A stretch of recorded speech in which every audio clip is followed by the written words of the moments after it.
So the Donald Trump clown show continues, and remember, Donald Trump's strategy is to declare war on the entire world. It's not a great strategy, I'm telling you guys.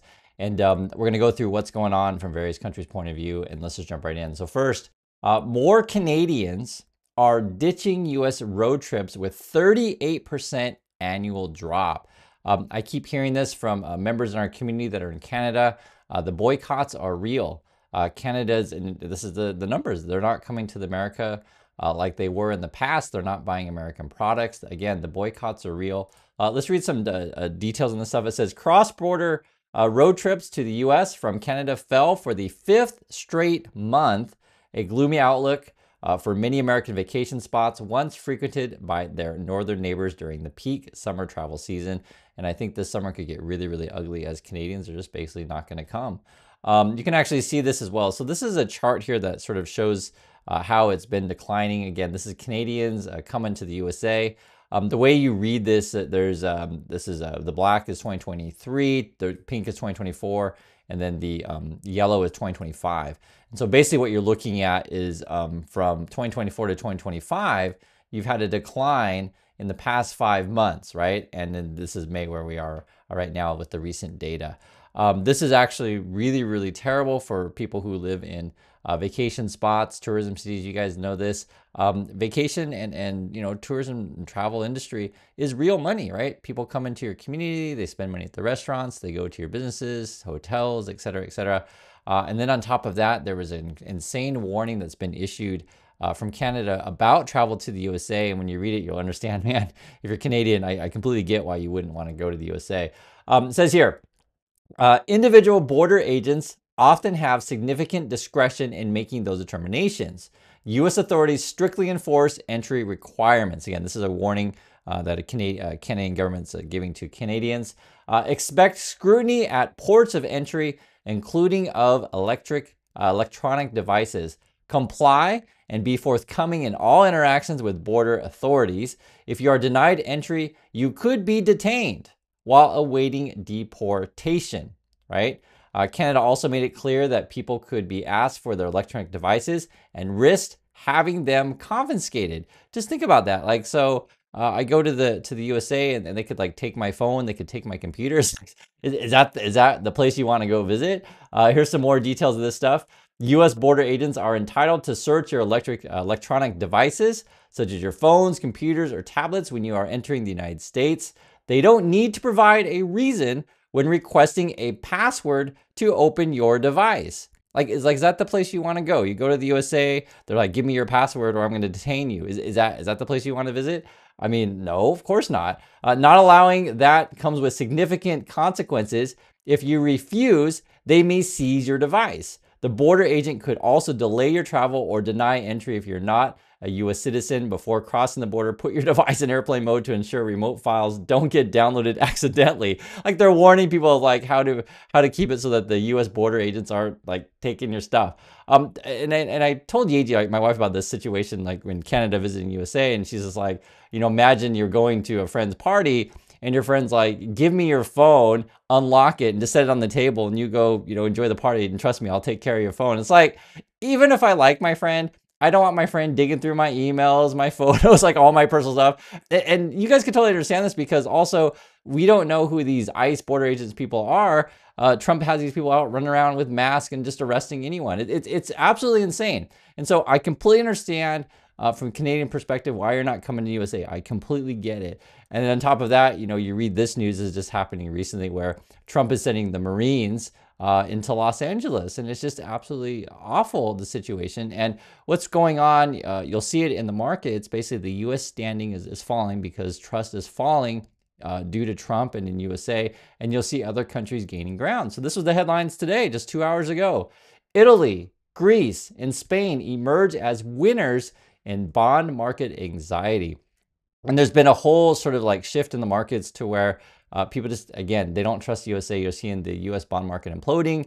We know that essentially Trump wants to do deficit spending, increase the national debt. So effectively, US wants everyone else to keep our government functioning by funding us with foreign funds, right? And then if companies are like, well, your credit rating just got dropped and we just don't trust you anymore, why not invest in Italy, Greece, or Spain instead, right? I mean, that's sort of what this is all about.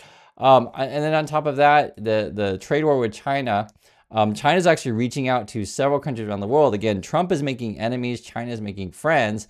And honestly, guys, I say this with a heavy heart. I'm an American citizen. I'm shamed. I'm shamed that Trump is representing us. I'm shamed that they send out Greer, Lutnick, and Besant. And if you guys watch my channel, you'll know exactly who these people are. That's our supposed, masterful trade team. But if you ever watch these guys speak in public, they're absolutely awful. Like we have this awful trade team led by an awful president. It's shameful. And so that's why you see like basically China running circles around Trump. So for example, here, China calls for cooperation with UK during ministers' meeting, right? So, China's meeting with the USA right now, but they're also meeting with the UK. I mean, they're playing everyone. I mean, that's what's going on. It says here, China's commerce minister said China and Britain should engage in dialogue and expand cooperation in sustainability, digital development, green initiatives, and finance in a commerce ministry statement published on Tuesday, right? So looking to continue relationships, strengthen investments. Literally, that's what it says here. Wong called for both countries to uphold multilateral trading system and said British-funded enterprises are welcome to continue investing and doing business in China, right? They want to keep building partnerships, this kind of stuff. Whereas Trump is like, wow, I need to put America first, and I'm going to put tariffs on everyone, and you're all my enemy. Like, do you guys understand like how bad Trump is? That's why I have to put this in clear as day terms. But I do recognize that there are many of you in the community that are American, and you in the same camp as I am, where we see what's happening and it's shameful. I want to read some comments so you guys can get your voices heard. This is from Mary. Mary says, I moved to the U.S. I moved from the U.S. to Ireland in 2010. I love Europe. The regulations are made here for people, at least for now. There's food standards that was foreign to me coming from the States. There's laws that stand behind human beings so they're safe. The people are the goal, not money. As of now, everything is balanced. And I think this is a fantastic comment, Mary. That's why I'm highlighting it. It just reminded me how in USA, you guys know this, anyone who's American knows this, like everything's all about profits, right? All about profits. And, when we think about, Trump's and Musk, the people who love those people, they're like, wow, I like Trump because he's a great business person, and I like Musk because he's rich. And people who criticize me because I see it in the channel, it's like, oh, Chris, you're so dumb. Musk is just so rich, and he's got a lot of money. What have you done? That's how they think. So many Americans think that money is just the end all be all. Right. And guys, if you understand the perspective, say from someone who's an American, right? This is Mary, moved to Europe, and they're like, hey, wow, the food standards are actually higher in other countries, right? Because remember, the USA, in part of these trade negotiations, they want other countries to lower their food standards so they can take substandard food from the USA, right? So USA is like, hey, we want to send you a bunch of this crap, so please lower your standards, take our crap. That's the trade negotiations that Trump wants. They want to send our crap around the world. It's shameful. And many people have mentioned before, it's like, hey, how about a different approach of where like USA makes really good products, really good food, etc., and everybody wants it, right? Opposed to forcing crap upon people. But if your whole society is built on drive for profits, right? If your whole society is based on money, money, money, money, money, then this is where the culture that you get, right? You put out the crappiest products possible for the lowest price possible and charge you charge the most for this low price, low quality stuff. That's the culture of USA these days. And I know it's sad when we talk about this stuff. I know people get depressed if you're American and you don't like to talk about this stuff, but I'm just telling you the truth about these things. If you visit other countries, you realize, wow, things are really different. And I'll just give you an example. We were just in Europe, and I was so impressed with Paris. I mentioned before, and I'll just mention again, many of the roads there, they'll have like multiple lanes. They'll have like a really, really big pedestrian lane. That'll make up like half the road. Then they'll have 2 bike lanes, which will like, make up another quarter. And then they'll have like a car parts, which makes up a quarter. So it's like, it's a major emphasis on biking, walking, running, etc. So that's like 3/4 of the lane, whereas only 1/4 of it was cars. And it's a very different society. In USA, if you're all about profits and pushing everyone has to drive cars and stuff like that, then you underinvest in public transportation, you underinvest in parks, you underinvest in public health. And I just want to give you guys a different perspective on how you invest in your population. So that's my opinion on this stuff. I know for the Republicans and the MAGA people, they just think very different. They say, Chris, you're just dumb. We just need, cut our taxes, just cut our taxes. That's all we need. Who cares about schools or hospitals or parks? I don't need parks. I hate parks, right? Let's just defund all the park rangers. I hate park rangers. Like, Like that's part of the Trump policy is like defunding our national parks or like turning our national parks into a bunch of casinos and crap. Like it's so insane. It's just, or cutting down as many trees as possible because we got to unleash industry. You know, there's other ways to think about how to manage a country. And I like this statement by Mary saying the regulations are made here for people, at least for now, right? Here's another comment. This is from Germany. Fred says, as a German, we fought long, hard within the EU to have safety standards putting people first. And obviously, it's possible to make profit still, right? So you can do both. You can make some money and you can keep people first. You don't have to just choose one or the other. So why should our standards be lowered just to allow U.S. companies to be lazy and continue to take shortcuts? Raising standards would benefit U.S. consumers as well. And I just, when you mentioned that, I think of the example of Boeing. Do you want every company to run like Boeing, essentially, right? And you guys already know the Boeing situation. Or Tesla, where Tesla puts out shoddy products like the Cybertruck that literally falls apart. Or Elon Musk just doesn't decide to pay his employees. Like, I just don't want to pay you today. Or this is a true story. Elon Musk over at Twitter, he like made his employees, you have to write me a 1-page, essay of why you deserve your compensation package. It's like, that's the way people are treated in USA. It's absolutely shameful. It's awful. And it's even more worse. It's like people actually vote for this crap. And I always say all the time, like the vast majority of us, the 99.9% of us, right, we have a lot of things in common. And it's just like, why are you, siding with the Trumps and Musks that are your people who are exploiting you? It's nuts, but that's why I make videos all the time. I just want you guys to see a different point of view. Here's from the Netherlands. David says, from the Netherlands, higher standards, yes. Lower? No way, USA. Yogurt says, good. Tell us hell no. Wolfie says, hell no from the Netherlands, meaning that do we want to lower standards in Europe to accept American products? And people say, no, we don't want to lower standards. There's another one. The Spice Handler says, American here who has been fortunate to have traveled. I hope the EU and others will stand firm and refuse to accept the toxic crap that passes for food in this country. It's a con jobs like this guy, and he's referring to Hassett, and you can find my other video on that regarding the Europe and stuff like that. It's a con job like this guy and the whole lying, money-grubbing regime that prevents us from having nice things like good, clean food and healthcare and clean air and water. And I'm always encouraged, though, when I see other Americans that see what I see, right? These are things that we can do in the USA. We can improve healthcare. We can improve parks, public transportation, these kind of things.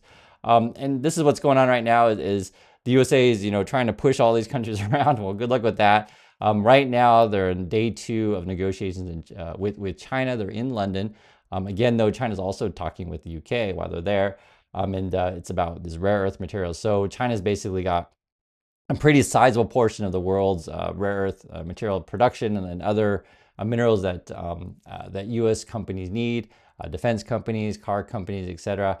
And basically what it boils down to is the China's basically going to try to most likely get Trump to cave on many export controls. So in the past, the USA was cutting exports, so basically stopped shipping chips. And chips is actually a pretty big deal, guys. And the U.S.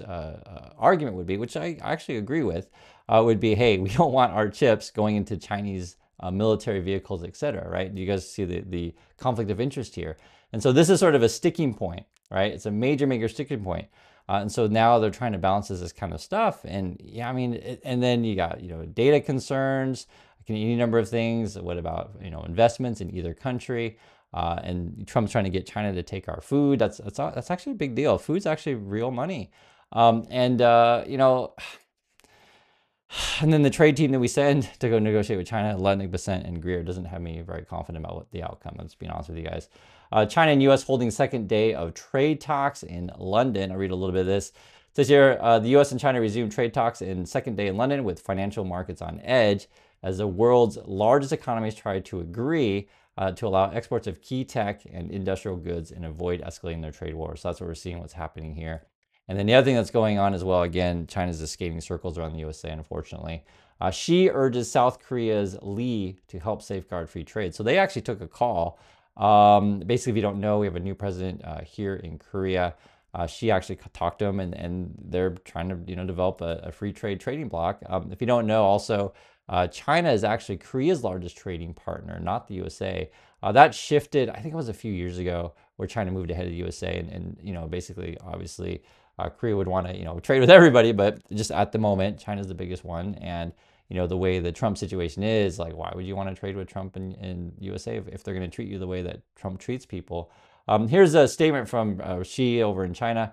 We should strengthen bilateral cooperation and multilateral coordination, jointly safeguard multilateralism and free trade, right? Let's get a bunch of partners, let's do this all together, and ensure the stability and smoothness of global and regional industrial chains and supply chains. If you don't know, Korea's got a lot of factories in China. There are many Koreans, their jobs basically are managing Chinese workers, essentially what it is. And it's actually the same in Vietnam as well. There are many Koreans who have Vietnam factories. So this is a worldwide thing.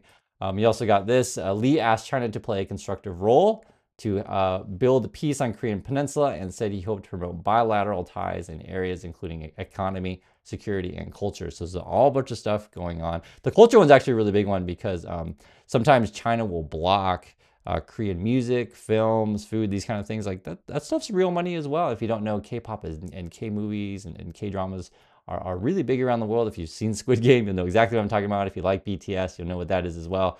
If not, well, just trust me on this one. Korean stuff is actually really popular. And then it's actually quite interesting as well. China is Korea is also building a relationship in Canada, and they're actually going to go to this G7 summit, I think.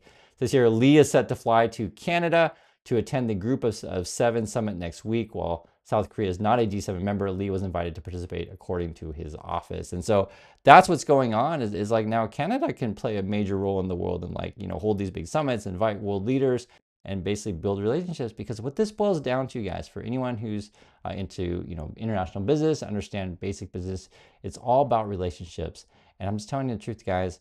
Trump is not the type of person you want to have any kind of relationship with. And as the governor Gavin Newsom said recently, you just can't negotiate with the guy. He's like unstable, unqualified, and unfit. Essentially what we're talking about. So that's what's going on. I want to hear your thoughts. Again, Canadians aren't coming to the USA. The numbers are dropping, and I completely understand. Do appreciate your time, and I'll catch you on the next video.